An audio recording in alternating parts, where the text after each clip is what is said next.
ठाकुर जी अपने भक्तों के लिए क्या कर सकते हैं, इसकी कल्पना भी हम नहीं कर सकते। ये प्रसंग सुनिए, मैं सच कह रहा हूं, दिमाग हिल जाएगा। आंखें बंद करके सुनिएगा और जो भी अनुभूति आपको हो उस अनुभूति को कमेंट में लिखिएगा। हरे कृष्ण दोस्तों, मैं हूं अनुज शर्मा। महाराष्ट्र में एक जगह कृष्णा नदी है। कृष्णा नदी के किनारे कन्हाड़ गांव, वहां रहती थी सखूबाई। सखूबाई जो है एक ब्राह्मण परिवार में थी, वहां की वधू थी। परिवार में उनके पति थे, सास ससुर थे। विट्ठल भगवान की अनन्य भक्त, भगवान श्री कृष्ण की अनन्य भक्त। पूरी जिंदगी सिर्फ एक ही नाम लिया था, विट्ठल विट्ठल विट्ठल विट्ठल विट्ठल विट्ठल। बेहद प्रेम करती थी भगवान कृष्ण से, लेकिन स्थिति बिल्कुल भी अनुरूप नहीं थी। सास ससुर इतना प्रताड़ित करते थे जिसकी कोई हद नहीं।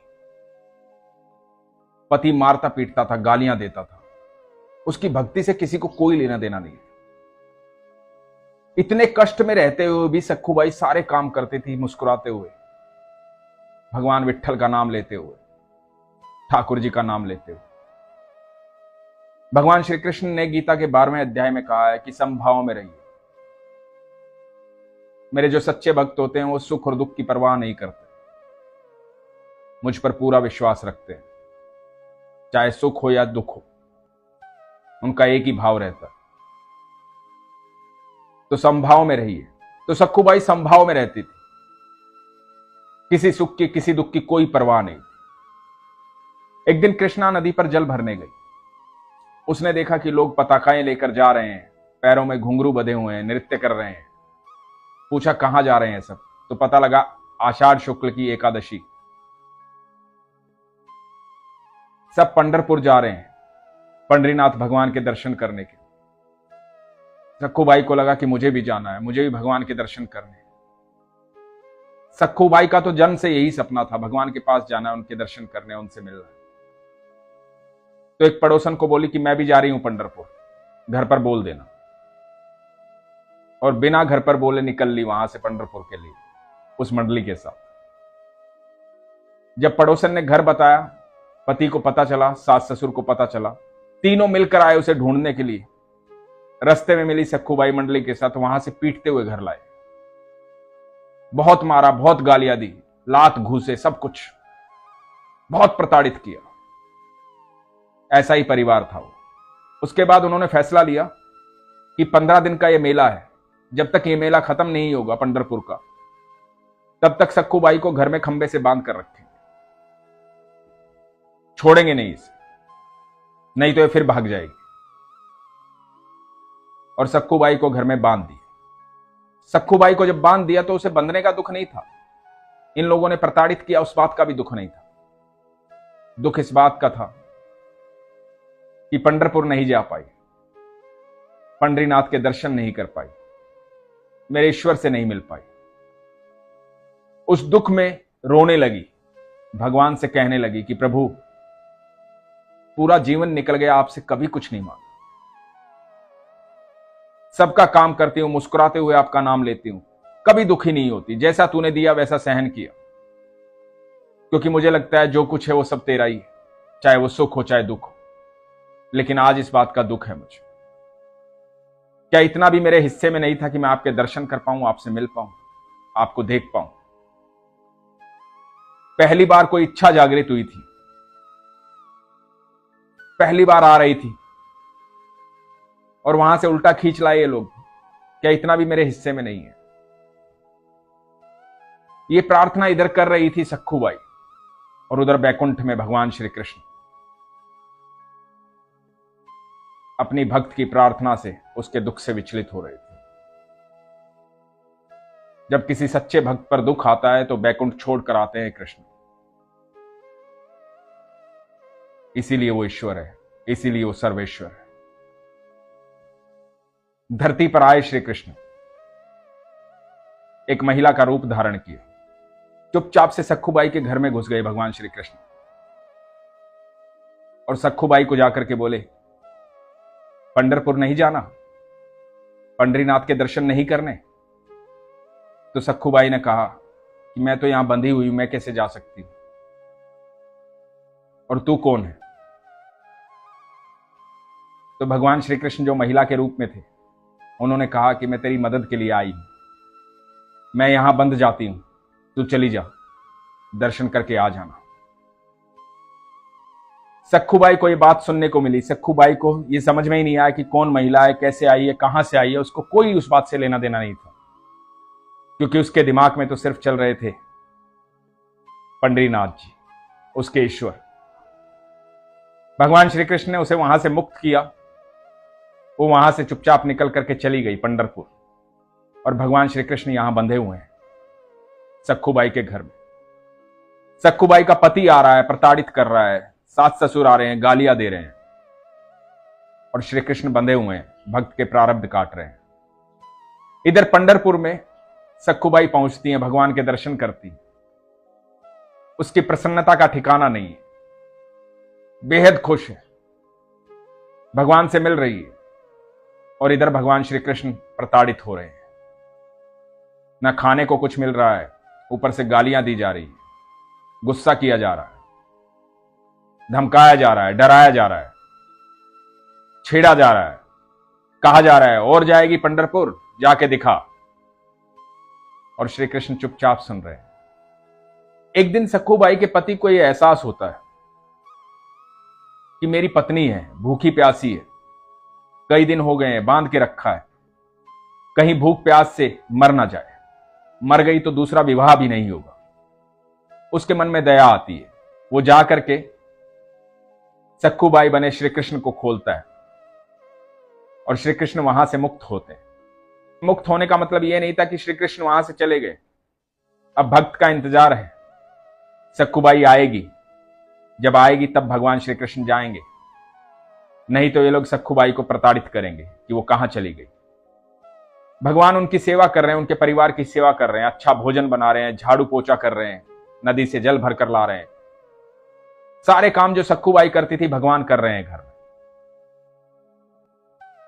अब भगवान के हाथ का बना हुआ भोजन वो लोग खा रहे हैं, तो उनके विचार बदल रहे हैं। स्वयं त्रिलोकी ने भोजन बनाया है, स्वयं त्रिलोकी वहां वास कर रहे हैं, लगातार उनका व्यवहार बदल रहा है। उनका व्यवहार सखूबाई के प्रति बहुत अच्छा हो गया।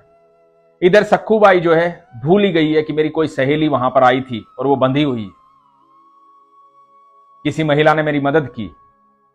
वो तो भगवान को देख करके भजन कीर्तन में इतनी लीन हुई कि भगवान में ही विलीन हो गई, क्योंकि सखूबाई ने सोच लिया था कि इसी देह के साथ कभी पंढरपुर से बाहर नहीं जाऊं, कभी वहां नहीं जाऊंगी, मेरे गांव नहीं जाऊंगी। वो भूल गई थी। और एक दिन हुआ यूं कि कीर्तन करते करते, भजन करते करते वहीं भगवान में विलीन हो गई, वहां देह त्याग दी। इधर भगवान इनके परिवार की सेवा कर रहे हैं। वहां मंदिर में किसी ब्राह्मण ने देखा कि ये तो सखूबाई है, हमारे गांव की, तो सखूबाई का अंतिम संस्कार कर दिया। पहले जमाने में ऐसा होता नहीं था कि खबर पहुंचाई जाएगी, क्योंकि फोन वगैरह कुछ होते नहीं थे, चिट्ठी पत्री कई दिन में पहुंचेगी, संदेशा कौन लेकर जाएगा, और इतनी देर शरीर कहां रखा रहेगा, तो वहीं पर अंतिम संस्कार कर दिया गया। उधर बैकुंठ में मां रुक्मणी ये सब देख रही है कि भगवान श्री कृष्ण उसके परिवार की सेवा कर रहे हैं, और इधर सखूबाई का अंतिम संस्कार हो रहा है। मां रुक्मणी बैकुंठ से आती, शमशान पहुंचती, सखूबाई का जब अंतिम संस्कार हो रहा है, सब लोग चले गए, तो सखूबाई को फिर से जीवित करती है और कहती है कि तुमने कहा था ना कि पंढरपुर से बाहर इस देह के साथ नहीं जाओगी, अब तुम्हारी देह बदल गई है, मैं रुक्मणी हूं, तुम जाओ यहां से, अपने घर जाओ, अब सब ठीक होगा, निश्चिंत रहना। सखूबाई मूर्छा में थी, उसी मूर्छा में वहां से पंढरपुर से चलती हुई वो अपने घर की तरफ बढ़ रही थी, तो देखा कृष्णा नदी के किनारे वो सहेली यानी कि भगवान श्री कृष्ण जल भरने आए थे। तो भगवान श्री कृष्ण सखूबाई से मिले और सखूबाई को बोला कि ये लो जल की गगरी, जाओ अपने घर। सखूबाई ने कहा कि सखी, मैं नहीं जानती तुम कौन हो, लेकिन तुमने मेरी बड़ी मदद की, इस मदद के कारण मैं मेरे भगवान से मिल पाई, उनके दर्शन कर पाई। भगवान श्री कृष्ण मुस्कुराए, सखूबाई अपने घर पहुंची तो देखा कि सबका व्यवहार बदला हुआ है, सब प्रेम से बातें कर रहे हैं, ऐसे व्यवहार की कभी कल्पना भी नहीं की थी। व्यवहार बदले भी क्यों ना, इतने दिन स्वयं भगवान जो वहां रहे हैं, इसलिए परिवार का व्यवहार बदल गया। सब ठीक ठाक चल रहा था। भगवान श्री कृष्ण और रुक्मिणी बैकुंठ चले गए थे। अचानक से वो ब्राह्मण आया जिसने सखुबाई का अंतिम संस्कार किया था। उसने सखुबाई को देखा। वो खबर देने आया था कि सखुबाई नहीं रही और हमने अंतिम संस्कार कर दिया, लेकिन उसने सखुबाई को जैसे ही देखा वो हैरान हो गया। वो बोला कि तुम यहां कैसे हो सकती हो, मैंने तुम्हारा अंतिम संस्कार किया है। घर वालों ने कहा कि ये तो यही थी। ब्राह्मण ने बताया कि मैंने पंढरपुर में इसका अंतिम संस्कार किया, ये कैसे हो सकती है। सब हैरान थे, बोले कि नहीं ये तो यही थी, ये पंढरपुर कभी गई ही नहीं।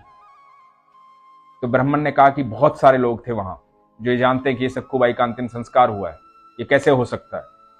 तो परिवार वालों ने दबाव दिया, बोला कि सच बताओ क्या हुआ, कैसे हुआ, क्या कह रहे हैं। तो सखुबाई ने बताया कि घटना सारी इस तरह से हुई थी। मूर्छा में थी, मुझे सब कुछ याद नहीं, लेकिन रुक्मिणी जी आई थी। मैं शमशान से बाहर निकली थी, उन्होंने कहा था तुम जाओ सब ठीक मिलेगा।